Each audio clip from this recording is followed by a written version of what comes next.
everyone, and welcome to Thorough Newspaper Analysis, which is presented to you by Losico.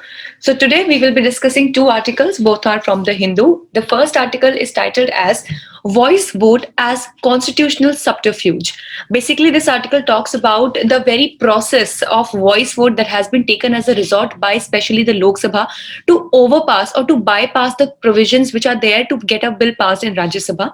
By subterfuge, basically, we mean that any kind of process, any kind of dishonest process that is done in haste. The second article is the blank pages in India's online learning experience. So this talks about the various steps that we need to take in India's online learning system and why is it necessary for us to focus more on this and to resume the normal school activities as soon as possible. And thirdly, we have the news and flash column. So if you're preparing for judicial services examination, you can have a look at the Lord of the Courses, which is the judiciary test prep course from Losico. The link to this course is available in the description box below, and it is an all-encompassing course for your judicial services preparation. Also, we have a course for CLAT, All India Bar Exam, SEBI as well. You can have a look at them too. And as we also have a new addition to our list of courses, which is the Limited Insolvency Examination by IBBI. If you're interested in this, then the links are all there in the description box below. So this is the multiple choice question from day before yesterday's discussion. International Mother Language Day is observed on, your options are 21st January, 21st February, 26th February, or none of the above. You can write down your answer in the comment section below. So this is the descriptive question for the day. Discuss the role played in Rajya Sabha in passing of a money bill. You can write your answer in a maximum of 250 to 300 words. With this, we start the discussion for our first article, which talks about the voice vote. So recently, the Karnataka Prevention of Slaughter and Preservation of Cattle Bill was passed by the State Legislative Council through a voice vote. Now, as we know that some states in our country as well, they have bicameral system or bicameral legislation. That means that they also have the State Legislative Assembly and also have the State Legislative Council. So basically, it depends upon the population. The most populous states of the country have the legislative council. Like for example, Uttar Pradesh has a legislative council, Karnataka has legislative council, and Bihar, Maharashtra, Telangana, they all have legislative councils with themselves. So in such a scenario, if at all a particular state has both the houses, which means the legislative assembly as well as the legislative council, which is again the upper house of that particular state, just like the Lok Sabha is the lower house in the parliament and Rajya Sabha is the upper house of the parliament. Similarly, when a bill is passed, so a bill has to be passed. So if at all that state has both the assembly as well as the council, so both of these houses have to be taken into consideration. But now, recently what has been seen that at the state level, if we have the legislative council and at the parliament where we have the Rajya Sabha, a complete process of just taking the voice vote has been adopted, which is really not something that suffices the requirement of a proper voting on a particular bill. So we'll understand about this entire process here. The opposition party had a majority in the council, but yet because the voice vote was taken, this contention of the opposition party was not taken into consideration, and that is why the bill was actually passed. So the similar process was used to pass the farm bills in the Rajya Sabha. Basically what happens is that when we take a voice vote and not a division vote, it is just a simple voting takes place and that is not even properly recorded. So because of that, no proper debate on a particular bill takes place, and thus the very contention or the opposition coming from any party, basically that is the opposition party, it is not well recorded and thus the bill can be easily passed. So for example, let's take the example of BJP, which has a majority in Lok Sabha. Definitely, that is why only it is enjoying the position of the government. So yes, a bill that is proposed by BJP will definitely be easier to be passed in Lok Sabha. But in Rajya Sabha, where the situation is different and the BJP might not have, it might not have the majority, but still they manage to get the bills passed through Rajya Sabha as well, because they are adopting this dubious, this very shallow process of just voice vote, and proper voting based on divisions is not done in these upper houses. And similar step has been taken up in Karnataka Legislative Council as well, wherein the Legislative Assembly had already passed this Prevention of Slaughter bill, but when it came to the council, where the opposition party had a majority and it was completely in opposition of this particular bill, but still it could not stop the passage of this particular bill because this very process of voice vote, which is a kind of very informal process, was adopted, and the proper discussion and division vote was not done. Now, here, two things. It's not just the voice vote, but there is one more problem which we'll be dealing with, that these two processes are taken up and they are like fraudulently, in a way. We can definitely use this word because they appear to be something else, but they are in reality to be something else. These are adopted to actually bypass the upper houses, both in the parliament as well as in the state legislature. So, firstly, the voice vote is used as a new template for bypassing the constitutionally envisaged legislative process. So, first thing, they've already understood that just an informal voice vote is considered to be as a a complete concrete method, which definitely is not provided by the constitution, and thus in the farm bills as well. It has been time and again contested. Now it has been debated that even the farm bills, three of these farm bills, were passed in the similar manner by the Rajya Sabha, and that is why just a voice vote is not something that is constitutionally valid, and thus the very passing of this particular bills is invalid in the first place. So definitely taking them forward for the president consent or everything was just, it does not stand any merit. And the second process, the second thing that has been adopted by the parliament and the state legislatures is that money bill is another technique to bypass. See, what is the process of money bill? Here we need to understand.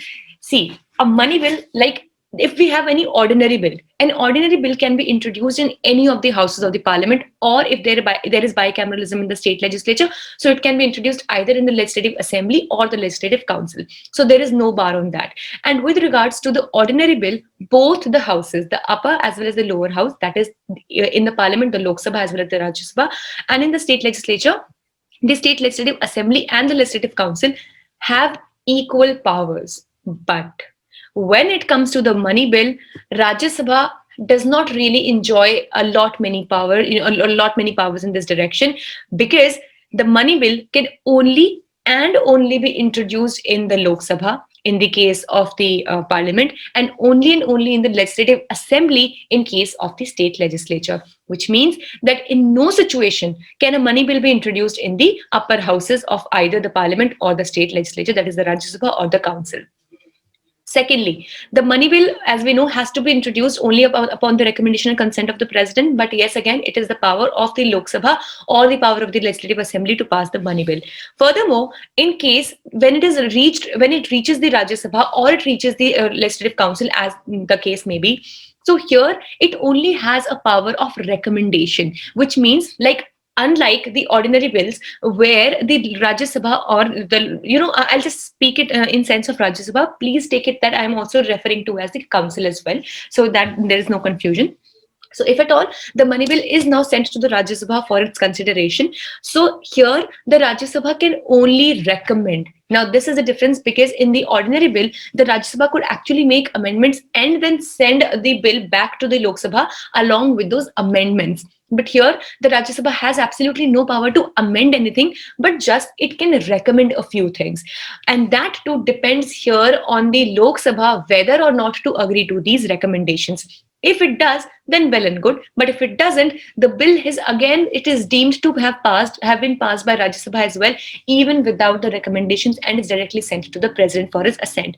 But in case of an ordinary bill, if there was any amendment which was suggested by the Rajya Sabha and was not agreed by the Lok Sabha, then a situation of deadlock could have arisen, which was solved by a joint sitting. But in case of a money bill, there is absolutely no provision for a joint sitting, because these are only recommendations, and it is completely upon the whims and fancies of the Lok Sabha whether or not to consider these recommendations. So that is why here we see that in case of a money bill, kind of Lok Sabha has kind of sweeping powers over the Rajya Sabha. So what now they do is that every matter that they think that we don't want the Rajya Sabha to really debate upon it, or we do not want the Rajya Sabha's interference in this particular kind of matter, they introduce that particular bill or that particular matter in the name, or in the in a way under the veil of, or under the name of, a money bill. Whether or not it is actually a money bill, this is a matter of altogether a different debate. But in the first instance, if you are introducing a particular bill as being a money bill, then in the very first instance, the Rajya Sabha, or as we see the Legislative Council in the states, have no powers whatsoever. And even to decide whether a particular bill is a money bill or not lies with the Speaker of the Legislative Assembly or the Speaker of the Lok Sabha. So here, definitely, once you're introducing a particular bill in the name of a money bill, like for example, the Aadhaar bill was also introduced, making it or calling it as a money bill. And when this entire bill, this entire act was it was brought forward in the to the Supreme Court, so the minority of the judges, they said, though later on it was considered by another bench, but in the first one, the minority of the judges said that the Aadhaar judgment called for the use of money bill as nothing less than a fraud on the constitution. So it said that if you have introduced Aadhaar bill in the name of a money bill, that it is a money bill, then it is nothing that you are doing a fraud on the constitution. And thus many a times Rajya Sabha is seen as an obstruction to the directly elected Lok Sabha. But the very purpose of having a bicameral system, by bicameral system we mean that the very purpose of having two houses in your legislature is to check any absolute growth of power. And if at all you're trying to bypass Rajya Sabha in any situation, it means that you are trying to do something which is dishonest. Because if at all it is for the benefit of everybody, and if at all you think that there has to be consensus on a particular topic, then why are you scared of bringing in Rajya Sabha into any discussion? Because you know that this will not be supported by Rajya Sabha, and thus you do not want to get into a situation where a bill lapses. So thus, we should understand the value of bicameralism, that the very questioning of monopoly of the lower house is to represent people makes bicameralism desirable. So this was quoted by Jeremy Waldron, where he said that the very purpose of having bicameral system in the legislature is that the very method of checks and balances stays alive, and any kind of absolute power in the lower house can be checked by questioning of the upper house, that is by the Rajya Sabha. Then the Rajya Sabha presents different principle of representation. See, the very reason here we are discussing, and we think that it is very important for the Rajya Sabha to be completely included in the decision-making process or the law-making process, is that the very purpose of election. See, the Lok Sabha is directly elected to the parliament, like the members of Lok Sabha are directly elected, whereas the members of Rajya Sabha are indirectly elected. Then the terms, Lok Sabha is only there, the tenure of Lok Sabha is only for 5 years, whereas the Rajya Sabha is a continuous body, and the members, though, every 2/3 of its members, they get renewed after every 2 years. But since what happens is that the very process of election to the Rajya Sabha is different, which means that different kinds of people, different kinds of aspirations are put forward by both the houses, and that is why both should be taken into equal consideration. At least if in the case there is a money bill, then it has to be a money bill. You should not really cover up any particular bill and say that it is a money bill, even if it is not. Then the judicial review is hardly practiced in India, making Rajya Sabha's role very important for legislative scrutiny. So this is really, really important, that in the first place only, if there is any particular bill which does not hold merit, it should be brought down by the power of Rajya Sabha. And then the Lok Sabha is dominated by executive, thus Rajya Sabha makes possible robust and separation of powers possible. Now, as we know that most of our executives, they come from the Lok Sabha, though in India there is no bar. The Prime Minister or even any of the executives can come from any of the two houses of the parliament. But still, as a general trend, it has been seen that most of the executive, now as we know that in India, why it is a parliamentary form of government, because the executive comes from the legislature. So firstly, they are the members of the Lok Sabha or Rajya Sabha, that means the member of parliament, and then they tend to become the members of the executive, which is like the Council of Ministers, the Prime Minister, President, etc. So here it says that legislature, the Lok Sabha is mostly, it is dominated by the executive, and that is why Rajya Sabha makes it possible, robust, and it brings into action the very thing of separation of powers, which we consider to be as one of the basic structures of our constitution.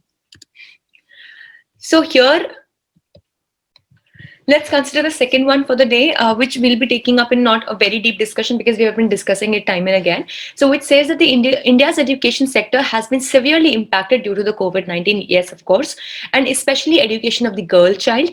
Around 300 million children of all age are reported to be out of school in India because of the pandemic. Obviously, the schools had to shut down, and the most severe impact has been seen on the girl child because they are more, there is a higher tendency of them getting engaged into domestic chores and domestic jobs rather than the male children. And the other thing is that they have to take up more of responsibilities of the family, and that is why even in the first instance the very situation for the girl education was not really good in India, but now it has become even more difficult. Then these are the digital initiatives that have been taken by the government. So the e-learning platforms that have been brought by the Ministry of Human Resource Development have been the Diksha portal, which is an e-learning content aligned with the curriculum; e-Pathshala, which is an app by NCRT for class 1 to 12 in multiple languages; Swayam, which has hosted 1,900 courses, including teaching videos, computer weekly assignments, examinations, and credit transfers; and Swayam Prabha, which is a group of 32 direct-to-home channels devoted to telecasting of the educational program. So these are all the initiatives that have been taken in this direction. But here again, we should keep in mind what are the issues in the digital learning regime in our country. So the digital initiatives have failed to consider the existing divides, now be it the spatial divides, digital, gender, and class. Now, how come if we talk about the spatial divides? See, geography. It plays a very important role. For example, the schools which are situated in the hilly areas or somewhere in in a difficult terrain, so there it was still possible for the children to travel to school and study in the classrooms. But when all this education has to be provided by means of internet, then definitely their geography, their location plays a very important role, because there even basic services like electricity and telephone services are not easy to be provided. And in such scenario, internet again becomes a far-fetched dream. Then the digital divide, everybody knows about it, because in the urban areas, people have the access as well as the literacy to use the digital devices and the other services. But in the rural areas, people do not even have smartphones, and there even the internet connection is just not, either it is not available, or even if it is of very poor quality. So the digital divide again plays a very it is a very big factor that has made the e-learning or education or digital education more difficult in India. Then gender, as we discussed, that even in the normal scenario, when if we see the situation or the ratio of girl is to boy student in the school, then already the number of female students was already less. And now after the pandemic, it has to be seen that how many of the female children or the female students will be allowed to go back to the schools, or even they are able to avail or they are able to fetch these particular facilities in case of e-learning. And class as well, because obviously for all the higher class and upper class people in the country, things have always been easier. Now, be it in the times of crisis or otherwise, they are the ones who get the facilities very easily available at their door. But for the people who have to struggle, be it economically, socially, or culturally, educationally, it's a difficult thing for them. Then the UNICEF, according to the UNICEF report, massive school closures exposed the uneven distribution of technology needed to facilitate remote learning. Definitely in the state of Kerala also, when the e-learning things had been brought up, so it was then realized that how difficult was it for the people in the outskirts of Kerala or in the rural areas of Kerala to avail basic smartphone technology and even the internet. And though it must be applauded that the government had taken very fast and quick steps to make the internet services and smartphones and laptops available to the people in the rural areas as well. But it was after this pandemic that this digital divide had come to the forefront, and we realized that how worse the situation is. Then the long closure of schools resulted in disruption of a range of activities such as midday meals, scholarship to girl child, etc. Now, as we know that these schemes which are run by the government, like even the Anganwadis, midday meals, etc., they played a very important role, firstly, in bringing in the students towards the school in the rural areas. Secondly, making the education more affordable and accessible to these children. And thirdly, providing the most important pillar, which is nutrition by means of midday meals. Now, once these schools were physically shut down, all these things also came at a halt, which has further deteriorated the problem. Now, these are the steps that are needed in this direction. Educational planning in context of specific, gender responsive and inclusive manner, so that whenever we plan stuff, whenever we plan any kind of policy for our education, it is an all encompassing policy. That is, we keep in mind that what kind of restrictions and limitations do we have, and that we make sure that we're able to address those limitations. And then the enabling measures like access to online education, removal of barriers, be it social, cultural, educational, technological, any kind of barriers, scholarships, midday meals, personal hygiene products for girls, etc. So these are the very, steps that are needed in this direction. So you can go through this as well, that in the case of February and March, these are the number of children who had actually who were impacted by the closure of the schools on the nation worldwide, nation as well as worldwide. With this, let's see what do we have for news in flash today. Red-eared turtle. So it is considered as a major threat to native turtle as they mature fast, grow larger, and produce more offspring and are very aggressive. So about them, they originated from area around the Mississippi River and the Gulf of Mexico, live in small, still and warm water bodies, and they eat plants and animals. So which means they're omnivorous and including wide range of aquatic species as well. And that is why they're considered to be a big threat to the other kinds of native turtles or even other kinds of water species. Secondly, the new material to trap waste heat. So scientists at Bengaluru-based Jawaharlal Nehru Center for Advanced Scientific Research, they claimed to have found a new material called as the silver antimony telluride that can facilitate conversion of waste heat energy to electrical energy, which means that any energy, that any heat that is released from any particular appliance can be used further to be converted into an electrical energy. For example, the heat which is released from our laptops while we are using them, so that heat can be captured and can be used for charging, like say any appliance called as maybe like mobile. So this is a good advancement in this direction. So this was all for the day. We hope it was a good session for you all. Please, I would like to repeat that subscribe to our another channel, which is there for CLAT Prep. All our current affairs videos and updates will be now shifting shortly over there. So we'll be moving towards that channel in a very short span of time. So if in case you wish to download the PDF of these slides, the link to this as well as the new CLAT channel is also available in the description box below. Thank you so much.